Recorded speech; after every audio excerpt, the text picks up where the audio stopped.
तो क्या बंगला बोलने वाले जो हमारे देश में हर मुसलमान रहते हैं क्या बांग्लादेशी है? कोई अपना बंगला जुबान का बोलेगा तो कोई हिंदी बोलेगा, कोई तेलुगु बोलेगा, कोई उड़िया बोलेगा, तो ये क्या होगा? मोदी जी को 86 साल के बुजुर्ग आयतुल्ला खमैनी साहब से सीखना चाहिए कि किस तरह से मतलब देश को चलाना चाहिए। उन्होंने दिखला दिया, 86 साल के बुजुर्ग दिखला दिया कि हम किसी के आगे हम झुकने वाले नहीं हैं। मैं जो बोलता हूं मैं उसी हिसाब से काम करता हूं। क्या बांग्ला बोलने वाले सभी लोग बांग्लादेशी हैं? जी हाँ, ये सवाल उठाया टीएमसी नेता एहतेशामुल हक ने। आपको बता दें कि पिछले दिनों बीजेपी शासित राज्यों में ये देखा गया है कि बांग्ला बोलने वाले लोगों को वहीं की पुलिस ने बांग्लादेशी बताकर उन्हें देश से बाहर निकाल बांग्लादेश में डाल देती है। कई ऐसे मामले सामने आए हैं जिसमें पश्चिम बंगाल सरकार के हस्तक्षेप के बाद उन्हें वापस लाया गया है। टीएमसी नेता एहतेशामुल हक ने आरोप लगाया कि बीजेपी शासित राज्यों में बंगाल के प्रवासी मजदूरों को बांग्लादेशी बताकर उन्हें प्रताड़ित किया जा रहा है, जिसकी जितना भी निंदा की जाए कम है। भारत के अन्य राज्यों में जहां डबल इंजन की सरकार है, बंगला बोलना क्या जुर्म है? ये बहुत ही अफसोस की बात है कि भारत देश में ये हमारे जो प्रवासी मजदूर पश्चिम बंगाल से जो आते हैं, ये जहां जहां डबल इंजन की सरकार है, मध्य प्रदेश, दिल्ली, जैसा कि कल की घटना राजस्थान से हुई है, 300 से 400 माइग्रेंट जो प्रवासी मजदूर जो बंगला बोलने वाले जो हमारे पश्चिम बंगाल के उत्तर दिनाजपुर से आते हैं, उनको इस तरह से कल एक जगह बंधक बना कर रखा गया है और उन्होंने उनके साथ में जो सुलूक किया गया है कि मतलब आप बांग्लादेशी हैं, तो क्या बंगला बोलने वाले जो हमारे देश में हर मुसलमान रहते हैं क्या बांग्लादेशी है? ये बिल्कुल नहीं है। हमारी कल नेत्री ममता बनर्जी ने कल इसकी कड़ी निंदा मजम्मत की है, इसलिए कि सबसे बड़ी बात हम लोगों के जो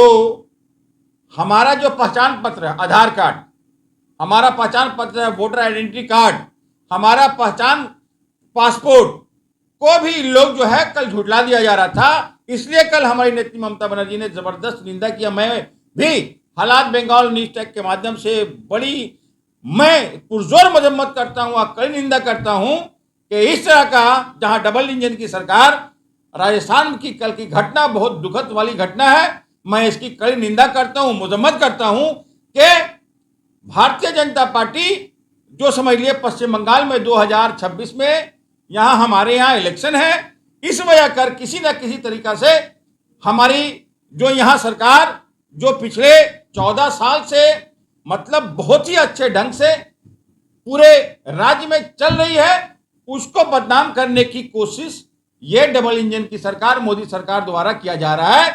लेकिन मैं स्पष्ट रूप से कहना चाहता हूं, इससे हमारी ममता बनर्जी की कोई भी कमी नहीं आएगी। लेकिन आप लोग जो काम कर रहे हैं, आप लोग देश के समझ लिए विपक्ष काम कर रहे हैं। एक भारतीय भारत के किसी प्रांत में आज अगर फर्ज करिए बंगला बोलने वाले को वो हिंदी भाषा जहां दिल्ली, पंजाब, हरियाणा या और भी राज्यों में बोला जा रहा है तो वहां तकलीफ हो रही है, तो अगर बंगाल यही पश्चिम बंगाल उसी तर्ज पर अगर चलता है तो यहां हिंदी बोलने वाली की संख्या करोड़ों करोड़ की संख्या में है, तो इससे क्या इंपैक्ट पड़ेगा हम लोगों के ऊपर? हम लोग हिंदी भाषी है, लेकिन हम लोगों के ऊपर में क्या इंपैक्ट पड़ेगा? लेकिन बहुत खुशी की बात है कि नेत्री ममता बनर्जी ने खुद को उन्होंने कहा कि इस तरह का ये हरकत ये सही हरकत नहीं है। बंगला बोलने वाला मुसलमान वो बांग्लादेशी नहीं है, हमारे पास पहचान पत्र है, हमारे पास आइडेंटिटी है। तो इस तो सोचना चाहिए केंद्र सरकार जो इस तरह का ये सिर्फ समझ लिए माने जबरदस्ती तरीके से ये समझ लिए कि मुसलमानों को यहाँ पर समझ लिए कि एक तरह से मतलब इस हिसाब से कि ताकि बांग्लादेशी करार दिया जाए। और लेकिन मैं स्पष्ट रूप से कहना चाहता हूँ कि हमारी नेत्री ममता बनर्जी ने कल जबरदस्त तरीके से मैं उनको सलाम और सैल्यूट करना चाहता हूँ। उन्होंने साथ साथ देन एंड देयर एक्शन लेकर करके राजस्थान के समझ लिए वहां संपर्क कर करके ये समझ लिए पूरी कार्रवाई पर आज हम लोगों के जो 300 से 400 ले माइग्रेंट जो हमारे वहां जो काम करते थे उन लोगों को फिर छुड़ाया गया है और वो आस्ते आस्ते समझ लिए कि वो बाहर आए हैं। तो ये बहुत ही दुख की बात है। अशफाक भाई, हालात बंगाल के मैं तमाम व्यूअर्स को बोलूंगा, ये देश को जो परिस्थिति है टुकड़े टुकड़े करने के चक्कर में है। ये जो केंद्र सरकार है, जो परिस्थिति है, कल को जबान की लड़ाई होगी, कोई अपना बंगला जुबान का बोलेगा तो कोई हिंदी बोलेगा, कोई तेलुगु बोलेगा, कोई उड़िया बोलेगा, तो ये क्या होगा? ये कहीं ना कहीं हम समझते हैं कि भारत की जो परिस्थिति है, जो पोजीशन है, टुकड़े टुकड़े में बंटने का कगार पर खड़ी है। हमारे यहाँ तो नीति फेल हो रही है देश में, एकदम पूरी चरमरा गई है पूरे तौर पर देश के। समझ लिए यहाँ तो भारतीय जनता पार्टी जिस हिसाब से जो यहाँ 2014 के बाद जो काबिज है, तो वो सिर्फ हिंदू मुसलमान की राजनीति करते हैं। इनको ना डेवलपमेंट से मतलब है, इनको ना रोजगार से मतलब है, ना इन्होंने बड़ी बड़ी बातें की थी, लेकिन ये हिंदू मुसलमान और बंगला और हिंदी में इस तरह का फर्क डालने। मैं आपको एक बात और कहना चाहता हूं कि भारत में सबसे ज्यादा बोलने वाली जबान हिंदी के बाद में आता है, तो second position, largest second position Bangla बोलने वाले के आते हैं। ये तमाम हालात बंगाल और तमाम न्यूज टेक के व्यूअर्स को मैं बोलना चाहता हूं, बांग्ला सेकंड समझ लिए पॉपुलेशन इन इंडिया बोलने वाले हमारे।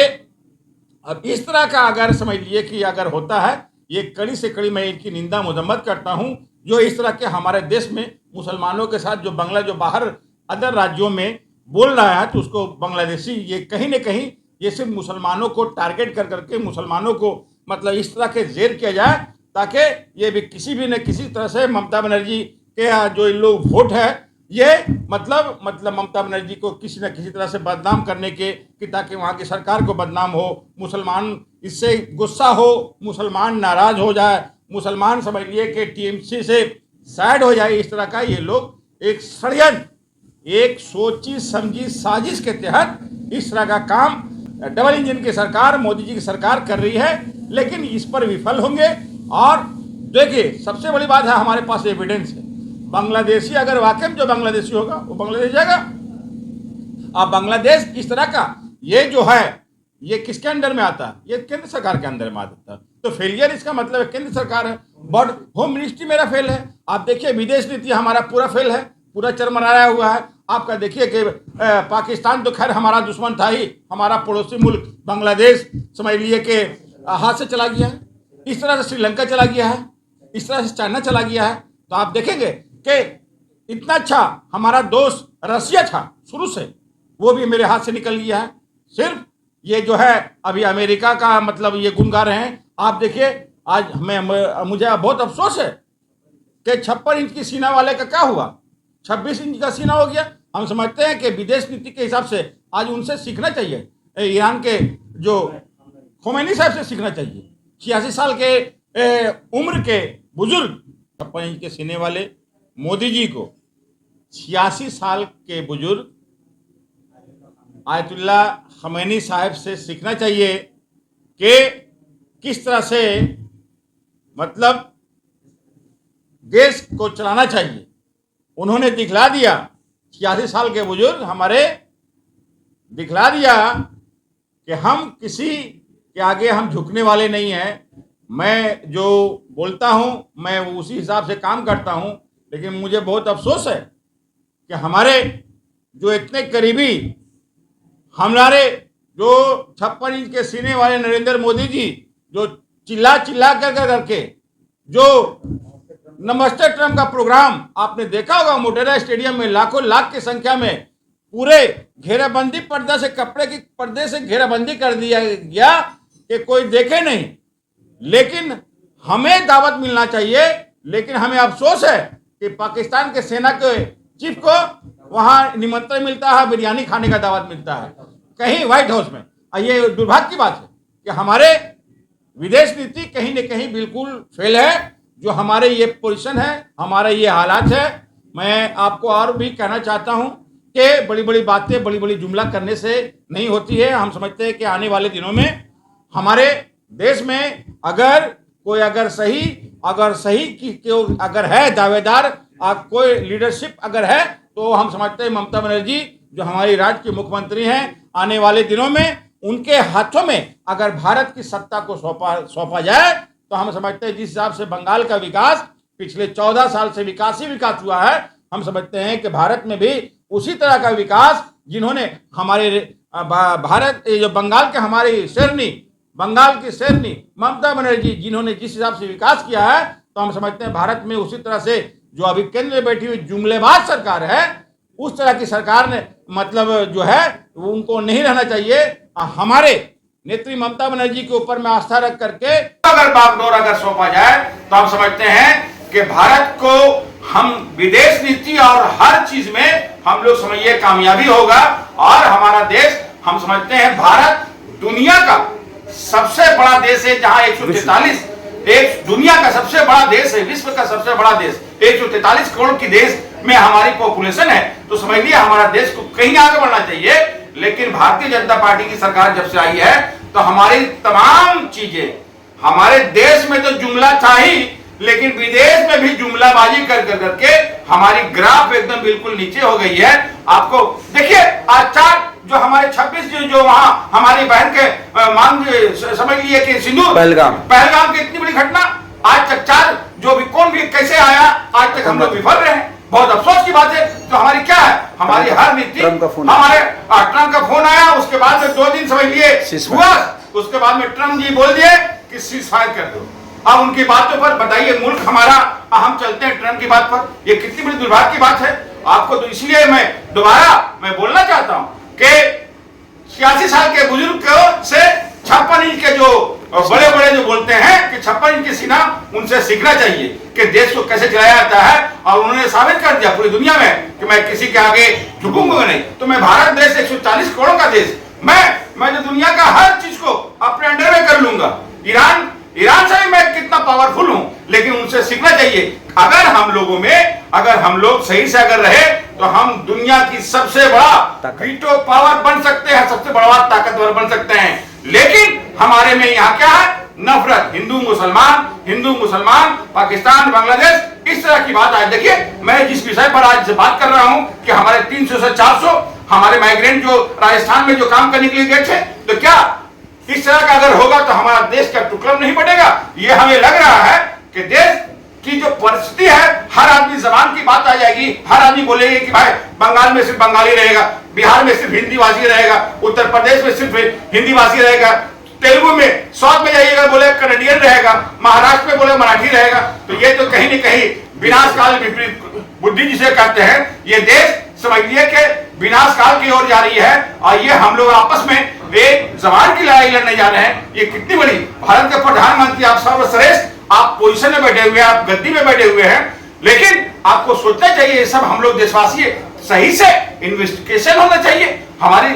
लेकिन क्या है, मुसलमान है, उसको बांग्ला बोल रहा है तो उसको समझ लिया कि वो बांग्लादेशी है। एक न एक इशू चाहिए, एक न एक चाहिए ताकि बांग्ला हमारी सरकार, ममता बनर्जी सरकार को बदनामी हो और मुसलमान इनसे थोड़ा सा दूरी हो जाए। लेकिन ममता बनर्जी जिस हिसाब से काम कर रही है, वो सेकुलर नेत्री जो बंगाल में जिस हिसाब से उनका कहना है कि हम सभी का साथ और सभी को लेके चलेंगे, जो हमारी नेत्री का ये पूरा समझिए ऐलान है। वो कहती है कि धर्मो जात जार उत्सव सभा। तो यहाँ हम लोग सभी मिल करके, सभी जाति, सभी वर्ग, सभी समुदाय मिल करके, चाहे हिंदी भाषी हो, यहाँ मैं एक बात और स्पष्ट रूप से कहना चाहता हूँ कि यहाँ जो बंगाल की जिसके पास आइडेंटिटी है, चाहे वो उड़िया हो, चाहे वो हिंदी भाषी हो, चाहे वो तेलुगु भाषी हो, चाहे वो मारवाड़ी हो, चाहे वो गुजराती हो, चाहे वो सिंधी हो, जिसके पास बंगाल का आइडेंटिटी है, हम लोग सब बंगाली है। ये बात स्पष्ट रूप से कहना चाहते हैं हालात बंगाल और न्यूज टैग के माध्यम से कि हमारी नीति कहती ज्यादा बंगाला था के जो बंगाल में रहते हैं सब बंगाली है, जिसका आइडेंटिटी बंगाल का है वो सब बंगाली है। लेकिन ये केंद्र में सरकार जो बैठी हुई सरकार, ये कहीं न कहीं विभाजन की राजनीति कर रही है और देश को तोड़ने की राजनीति कर रहे हैं। लेकिन ममता बनर्जी ये बात स्पष्ट रूप से कल कहती है कि हम ऐसे जहां पर भी इस तरह की बारी आएगी तो हम दीवार बन के खड़े रहेंगे। Thank you so much.